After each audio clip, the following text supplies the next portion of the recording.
Either you love it or hate it. Thanksgiving, the season of giving thanks. True to its name, I suppose. Though, it seems to be more of a celebration of gluttony than anything. The holidays seem to be some of the more frustrating times for most, and I can see why. People that you tend to avoid throughout the year are forced into your bubble. Well, at least that rings true for me. I really am not a family person, or a friendly one for that matter. I like to be left alone. Because of this, I spend most of the year isolated off from society in my little cabin on the outskirts of town. I find living a lot more vibrant when it's just me and nature. The birds that sing their sweet ballad in the mornings are my alarm clock, while the crickets that conduct a masterful symphony each night are my lullaby. Life is just so much easier this way. I don't have to worry about traffic, neighbors, or even time.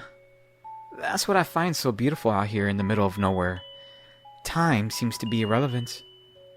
I grew up in the big city, and that's all anybody ever talked about. Time. Did you get to work on time? Will you have enough time to finish? Don't bother, there is not enough time. Time, time, time. People in the city are obsessed with it, and I was raised with the same mentality as everyone else. My mother bought me a wristwatch as early as I can remember, because she always needed me to be on time. Though, I did get to choose the design, which was a SpongeBob watch that I quite enjoyed. I even still have it tucked away in my jewelry box. Like everyone else, I bowed to the malevolent force that is time, and all I ever got out of it was a divorce and early retirement. It wasn't until my wife left me with the kids that I feel the need to leave, get away from the hellhole that was the big city. And that's when I found her, nature. How beautiful she was. It was love at first sight. And it was right there and then I decided that I was no longer going to live life on their rules, but more specifically, their time. I pulled all of my savings and bought this quaint cabin at least several miles from the closest interstate. I say cabin, but I think most would consider it a shack. I don't care, to me it's a castle, an enchanting gateway to another world. I do everything myself, which includes fishing for food and gathering wood for heat. I have the last of my clothes that I took with me, that I've hemmed several times. Honestly, the life I had prior to finding my wonderland was slipping away from me, dissipating into the void of emptiness. That was until I found a letter on my porch. It was actually an invitation to Thanksgiving dinner with my family, a family I hadn't seen in almost 10 years. I was a bit bewildered that they even had the ability to find my place. But what disturbed me more is why would they want me there? I wasn't the best son or brother. After the divorce, they all chose Kimberly's side. They said that my obsession with time was pushing her to the edge, that they didn't blame her.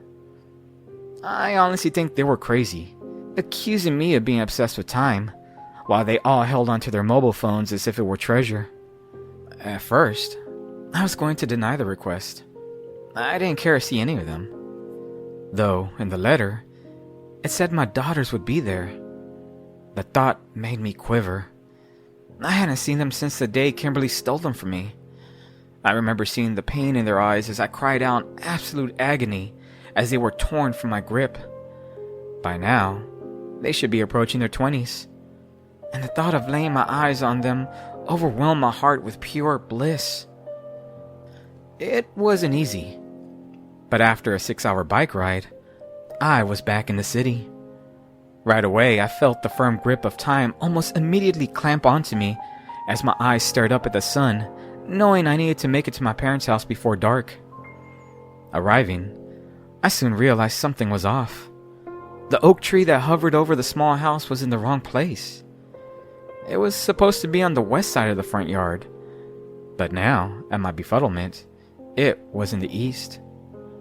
I shook my head thinking my memory perhaps was off.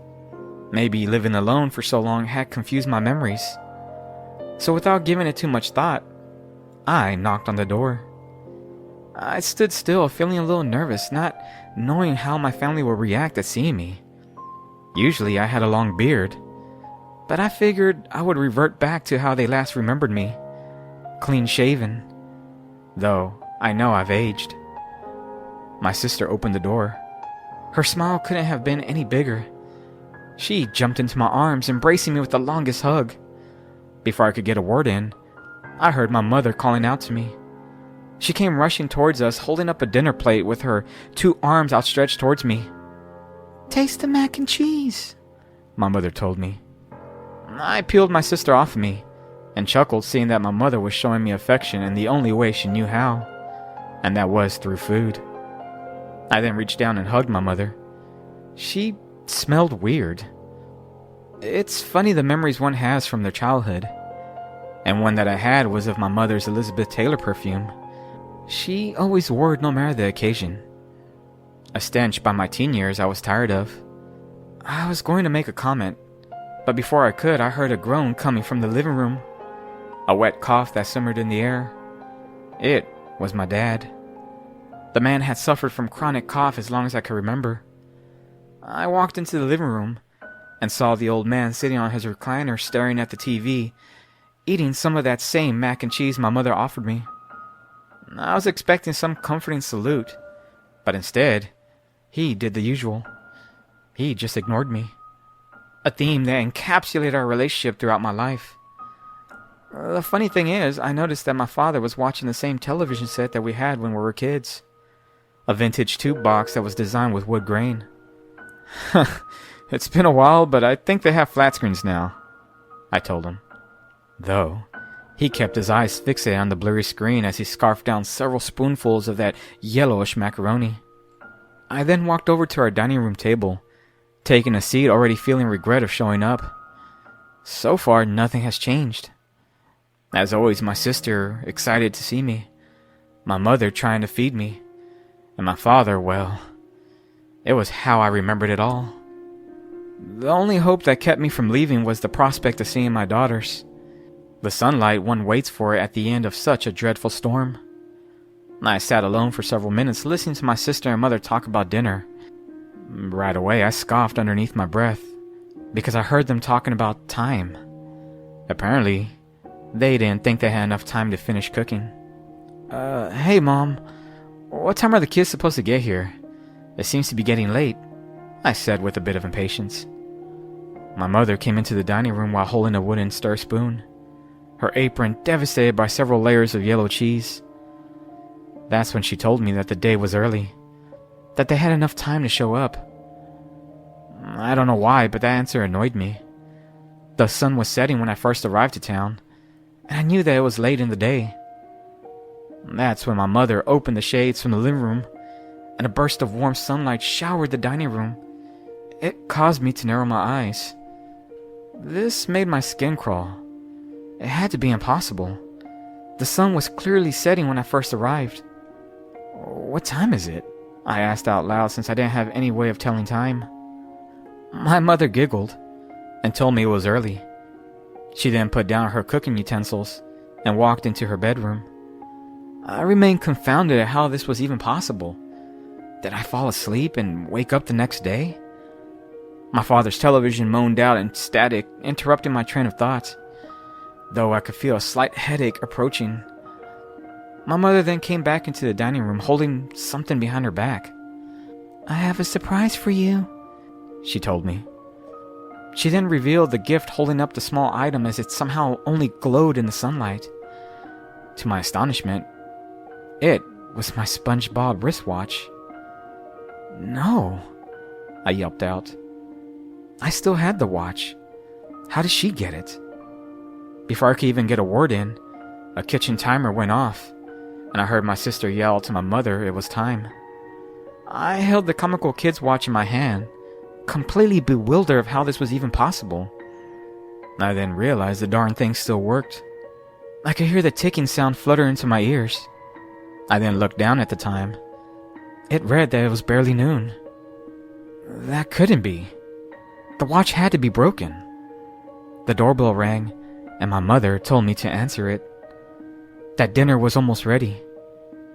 I was left with confusion, but did as I was told.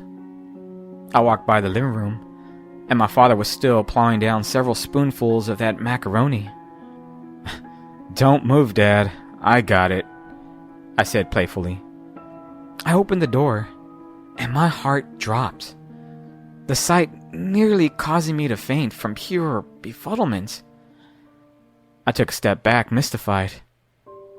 It was my 2 daughters.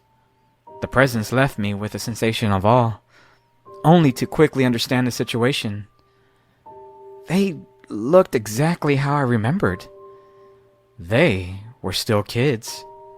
"What? It's impossible," I whimpered out.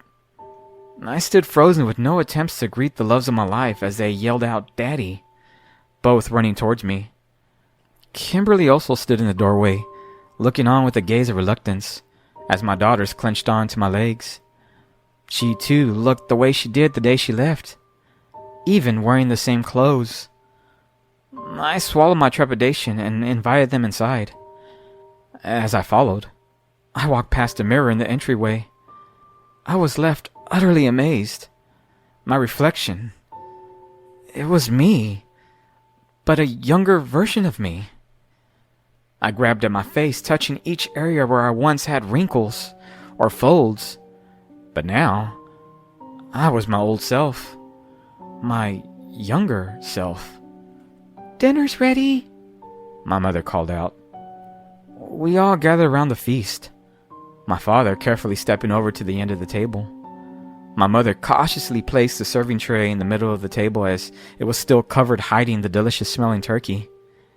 At this point, I didn't know what to think, or what to believe other than accepting the reality that was presented to me. My daughters were here, and Kimberly, well, for whatever reason, she was smiling at me. But that's when I realized everyone was smiling at me, even my father.